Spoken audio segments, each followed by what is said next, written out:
સૌરાષ્ટ્રના મોરબી પંથકના બગથળા ધામ અને સંત મીઠા ભગતને આજે આપણે વંદન કરીએ.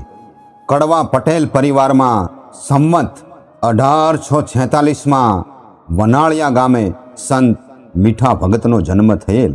તેમના જન્મ વર્ષ વિશે મતાંતરો છે, પણ સંતો ભક્તોના વળી ઇતિહાસ કહેવા એ તો લોક હૃદય અને લોકવાણીમાં વસતા હોય છે. મીઠા ભગત પોતાનું સ્વકર્મ ખેતીકામ કરી ઘરનું ગુજરાન ચલાવે. ખેતરમાં કામ કરતા જાય ને હરિનું નામ લેતા જાય. એ સમયે વરસાદ આધારિત ખેતી, તેથી બને છે એવું કે સોરઠમાં ઈસવીસન 1869માં કારમો દુષ્કાળ પડે છે, જેને ઓગણતેરિયો દુષ્કાળ કહે છે. એ ઓગણતેરિયો દુકાળ પડ્યો. ગાયે મકોડા ભરખિયા, અસ્ત્રીએ ભરખ્યા એના બાળ. ભૂખ અને તરસથી અનેક લોકો ટપોટપ મરવા લાગ્યા. આવા ભયંકર દુષ્કાળમાં લોકોએ પોતાના વહાલ સોયા બાળકોને પણ નિરાધાર છોડી દીધેલા. ગાયો, ભેંસો અને બળદોને પણ સૌ ખેડૂતોએ કકળતી આંતળીએ રેઢા મેલી દીધા. પેટનો ખાડો પૂરવા રોજી રોટીની શોધમાં ઘરના કમાડ ઉઘાડા મૂકી સૌ સોરઠની ભૂમિ છોડીને ગુજરાત અને સિંધની વાટ પકડી. મીઠા ભગતના આંગણે પણ 2 ભેંસ, 2 ગાયો અને 2 બળદ હતા. યુવાન મીઠા ભગતે એ પહોળાની માથે વહાલથી હાથ ફેરવી ભારે હૈયે પેટનો ખાડો પૂરવા અને દુષ્કાળ ગાળવા પરદેશની વાટ પકડી. સૌની સાથે સાથે મીઠા ભગત પણ સિંધની ભૂમિમાં જાય છે. વળતા વર્ષે સારા વરસાદના વાવડ સાંભળી સૌ પોતપોતાના વતન પાછા ફરે છે. મીઠા ભગત પણ પોતાના ગામ વનાળિયા આવે છે. આવીને જુએ છે તો મકાન ખંડેર જેવું થઈ ગયું છે. બળદ કે હાથી કાંઈ હતું નહીં. સૌએ પોતપોતાની ખેતી મહા મહેનતે ઊભી કરી, પણ મીઠા ભગતની ખેતી પડી ભાંગી. કોઈનો સહારો ન મળતા ના છૂટકે વનાળિયા ગામને રામ રામ કરી મીઠા ભગત ફગસ્યા ગામે બોપલિયા દેવજી બાપાને ત્યાં હાથીપણું કરે છે. પરંતુ આ બાજુ તેમના પત્નીએ સારું ઠેકાણું મળતા બીજું ઘર કરી લીધું. હવે તો મીઠા ભગત એકલા થઈ ગયા. કુદરતની કળાને કોણ પાર પામી શકે? મીઠા ભગતને હાથીપણાનું 3જું વર્ષ હાલે છે. દેવજી બાપાના ખેતરમાં મીઠા ભગતે વાવેલ જુવાર મોતીના દાણા જેવી 16 કળાએ નીંગલી છે. ખેતરમાં જુવારના ડુંડા જાણે મીઠા ભગત સાથે વાતો કરી રહ્યા છે. મીઠા ભગત હાથમાં ગોફણ લઈ હા મારો બાપલિયો કહીને વૈયા ઉડાડી રહ્યા છે. વૈયા પણ જાણે મીઠા ભગતના વેરી હોય એમ ઉડીને પાછા ત્યાંના ત્યાં જ આવે છે. આજ તો મીઠા ભગતને વૈયાએ થકવાડી દીધા છે. માંડ માંડ હાંજ પડી. વૈયા પણ પોતાના પેટ ભરીને ખેતરના શેઢે ઊભેલા ઘેઘૂર વડલા પર આરામ ફરમાવે છે. મીઠા ભગત આજે વૈયાને ઉડાડીને થાકીને લોથપોથ થઈ ગયા છે. શેઢે ઊભા ઊભા વિચાર કરે છે, કાલે પણ આ વૈયા હેરાન કરશે. આ જુવાર આ વૈયા રહેવા નહીં દે. વૈયા ઉડી જાય ને જુવાર બચી જાય એવો મનમાં વિચાર કરી વૈયાને ઉડાડવા વડલા નીચે સૂકી ડાળીઓ, સૂકા જાડી ઝાંખરા ભેગા કરી તાપણું કર્યું. તાપણા અને ધુમાડાથી કદાચ વૈયા ઉડી જશે એમ મનમાં વિચારી મીઠા ભગત ઘેર આવ્યા ને નિરાતે સૂઈ ગયા. આ બાજુ તાપણાએ પવનના જોરથી ભયંકર આગનું સ્વરૂપ પકડ્યું. અગ્નિની જ્વાળાથી અંજાઈને વૈયા ટપોટપ આગમાં બળીને મરવા લાગ્યા. સવારે મીઠા ભગત ખેતરે આવે છે. એ દ્રશ્ય જોઈ મીઠા ભગત હતપ્રભ થઈને ચક્કર ખાઈને જમીન પર પડી જાય છે. અનાયાસે મીઠા ભગતના હાથે પાપ થઈ જતા મીઠા ભગતની આંખમાંથી શ્રાવણ ભાદરવો વહેતા થાય છે. અરે રે મીઠા ત્યાં શું કર્યું? પોતાની જાત પર ફિટકાર વરસાવે છે. ગામ લોકોને ખબર પડતા આખું ગામ ભેળું થાય છે ને ન બોલવાના વેણ બોલી મીઠા ભગત પર હવ ફિટકાર વરસાવે છે. મીઠા ભગત હવે તો સુનમૂન થઈ જાય છે. ગામના પૂજારી સેવાદાસ બાપુને દયા આવતા મીઠા ભગતને વાંકાનેર પાસેના ભક્ત રાણીમાં રૂડીમાના નકળંગ ધામમાં મીઠા ભગતને મોકલે છે. આમ મીઠા ભગત મનમાં પ્રાયશ્ચિત કરતાં કરતાં મચ્છુ નદીના કાંઠે કેરાળામાં આવેલ ભક્ત રાણીમાં રૂડીમાના નકળંગ ધામમાં પહોંચે છે. દીન દુખિયાના બેલી માં રાણીમાં મીઠા ભગતને આવકાર આપી આશરો આપે છે. મીઠા ભગત માં રાણીમાને કહે છે, હે માવડી, મારા અંગે અંગમાં હજારો વીસી કરડ્યા હોય એવી વેદના થાય છે. જલ્દી મારા પાપ ધોવાય એવો માર્ગ દેખાડો. ભક્ત માં રાણીમાં કહે છે, મીઠા ભગત, પાપ રૂપે વૈતરણી નદી પાર કરવા ગૌ માતાની સેવા કરો. આમ મીઠા ભગત કેરાળા નકળંગ ધામમાં વીરા ભગતની સાથે રહી ગાયોની સેવા કરે છે. ગાયોની સેવા અને આવતા અભ્યાગતોની સેવા કરતાં કરતાં મીઠા ભગત સંત માતા રાણીમાના મુખેથી સત્સંગ ભજન પણ સાંભળતા. ક્યારેક સંતો ભક્તો પધારતા ત્યારે સત્સંગ ભજન થતા તો મીઠા ભગત એક ચિત્ત થઈને સત્સંગ ભજન સાંભળતા. આમ નકળંગ ધામમાં સેવા ભક્તિ કરતાં કરતાં ઘણા વર્ષો વીતી ગયા. એક દિવસ થાવરની બીજ છે. સંત વીરા ભગતની સાથે મીઠા ભગત દૂધની કાવડ લઈને સંત ગેબીનાથના ભોંયરે પહોંચે છે. એમ કહેવાય છે કે સંત ગેબીનાથ મીઠા ભગતના માથે હાથ મૂકીને કહે છે, મીઠા ભગત, આ ગતગંગા તમારી જ રાહ જોતા હતા. તમારા હાથે તો હજારો અભ્યાગતો અને સાધુ સંતોની સેવા ધર્મની ધજા ફરકાવવાની છે. આમ ગરણી ધામના સંત વિહળદાસ મીઠા ભગતને કંઠી બાંધે છે ને ગુરુ બોધ આપે છે. એક દિવસ તીર્થયાત્રા કરતાં કરતાં સંત વિહળદાસ કેરાળા ધામ પધારે છે. સંત વિહળદાસ મીઠા ભગતને સેવા ધર્મનો ઉપદેશ સંભળાવે છે. સંત વીરા ભગત, સંત રાણીમાં, સંત રૂણીમાં અને સૌ સંતો ભક્તો પણ સત્સંગ સાંભળે છે. ગુરુ સંત વિહળદાસજી મીઠા ભગતને નવી જગ્યા બાંધવા આદેશ કરે છે. ગુરુ આજ્ઞા માથે ચડાવી મીઠા ભગતે ભારે હૈયે સૌ સંતો ભક્તોને વંદન કરી કેરાળાથી વિદાય લીધી. સંત માં રાણીમાએ આપેલ નકળંગ પ્રભુની ભાલાવાળી પ્રતિમા લઈ પોતાની જન્મભૂમિ વનાળિયા ગામે પધાર્યા. પોતાના જૂના પડી ગયેલા ખખડ ધજ મકાનના ઢગલાને સાફ કરી ઓટો બનાવી ભગવાન નકળંગની સ્થાપના કરે છે ને નકળંગ પ્રભુની આરતી ઉતારી સાચા ભાવથી ધૂપ દીપ કરે છે. પણ ગામ લોકોને તો હજી પેલું વૈયા બળી ગયા એ દ્રશ્ય દેખાય છે. તેથી મીઠા ભગતની નિંદા કરી ઠેકડી ઉડાડે છે. ગામ લોકો ધૃણા અને નફરત કરવા લાગ્યા. મીઠા ભગતથી આ બધું સહન થતું નથી. તેથી પરત કેરાળા જાય છે.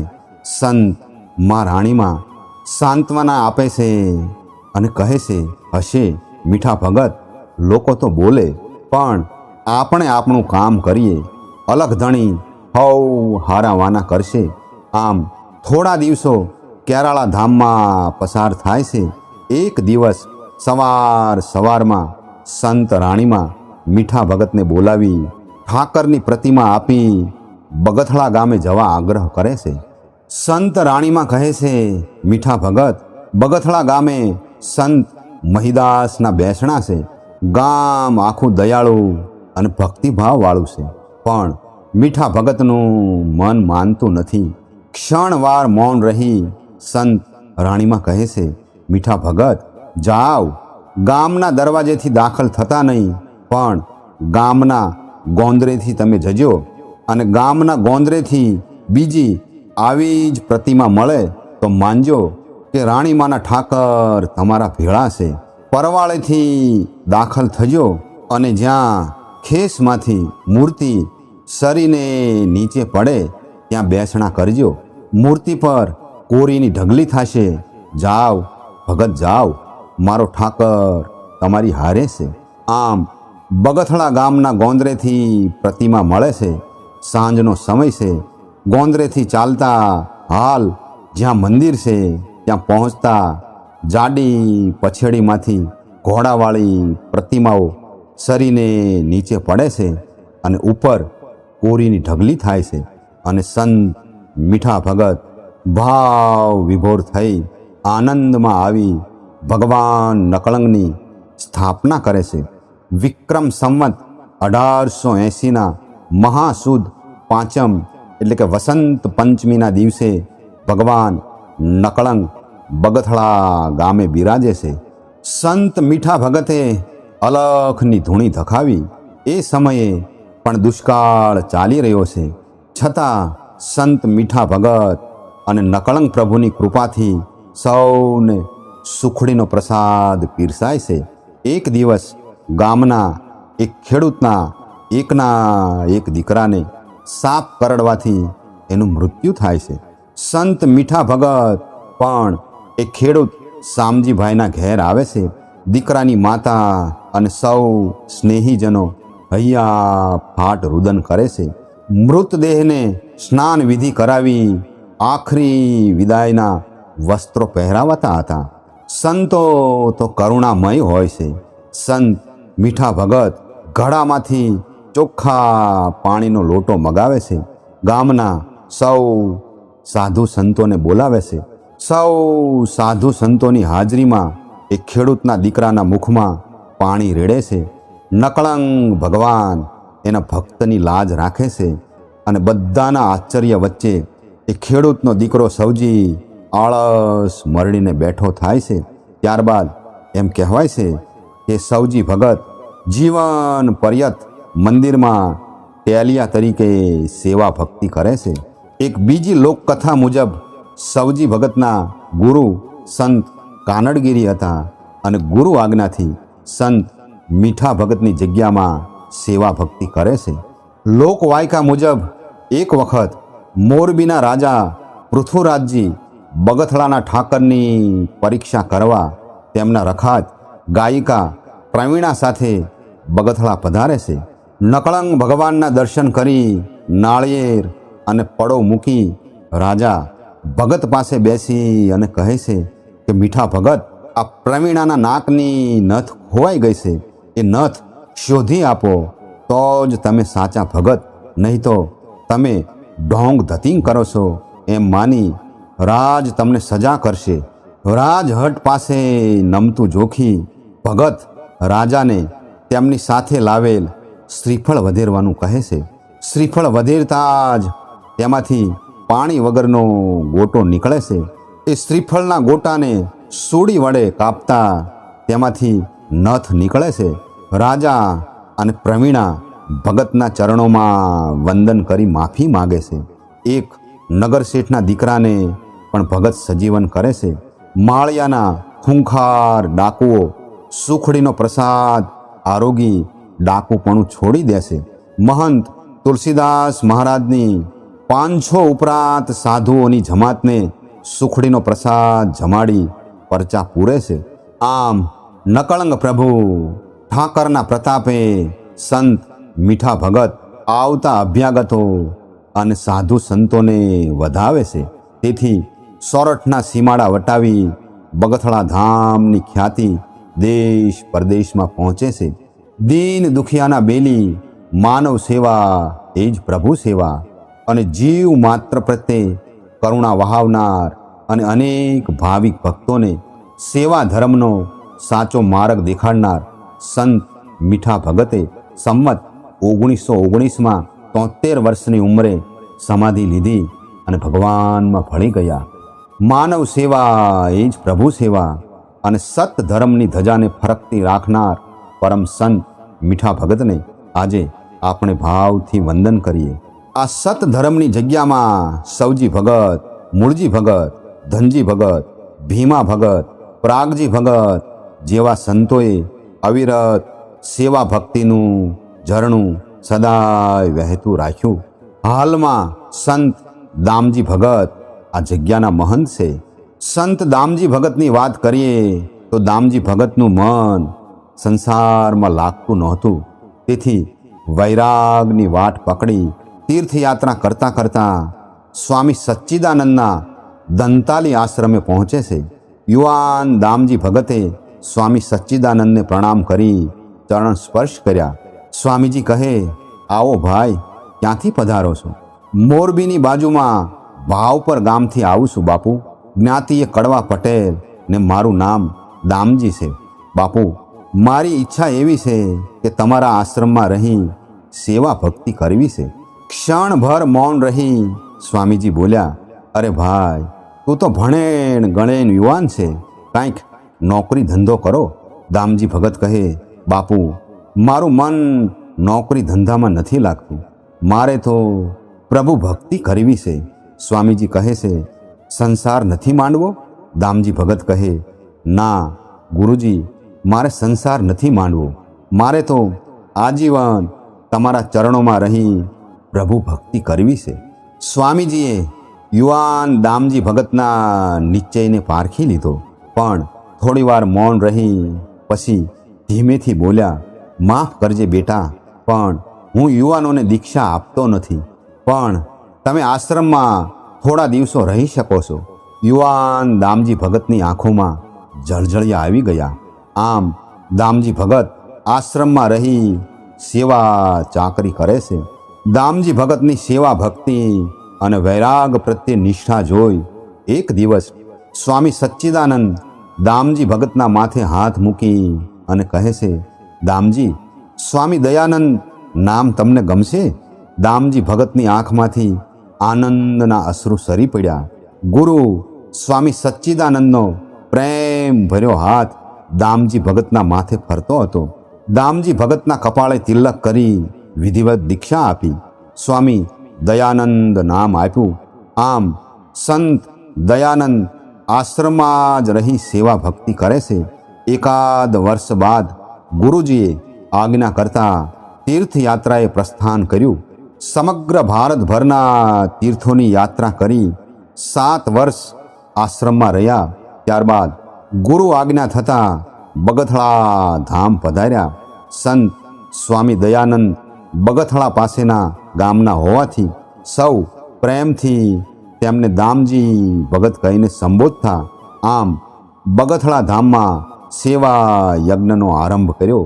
બગથળા ધામમાં આજે માનવ મહેરામણ ઠાકરના દર્શને પધારે છે. બગથળા ધામ આજે પવિત્ર તીર્થ સ્થળ છે.